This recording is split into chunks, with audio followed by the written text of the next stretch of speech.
નમસ્કાર મિત્રો, હું છું ડૉક્ટર રાજેન્દ્ર રાજ્યગુરુ. આજે ગુજરાતની અંદર શ્રાવણ મહિનાનો છેલ્લો દિવસ એટલે કે સર્વપિતૃ અમાસ.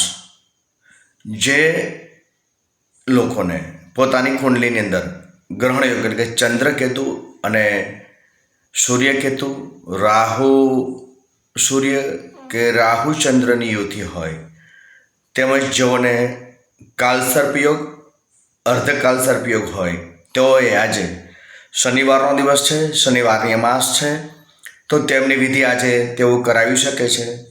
તેમજ જે લોકોને પિતૃદોષ હોય તેઓ પણ આજે અમાસ નિમિત્તે પીપળાના વૃક્ષને પાણી આપી પોતાના પિતૃને યાદ કરી અને પિતૃદોષની શાંતિ અર્થે પ્રાર્થના કરી અને પોતાના દુઃખનું નિવારણ કરી શકે છે.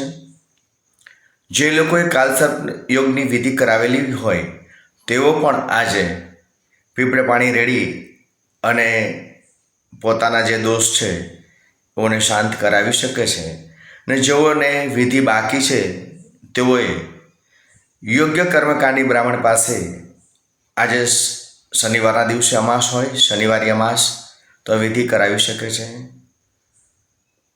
તો ફરી મળીશું આવા જ કોઈક નવા વિડીયો સાથે. ત્યાં સુધી આપથી વિદા લઉં. ફરી મળીશું આવી જ કોઈક નવી વાત સાથે. ત્યાં સુધી રજા લઉં છું. જય શ્રી ગણેશ, સર્વનું મંગલ થાવો.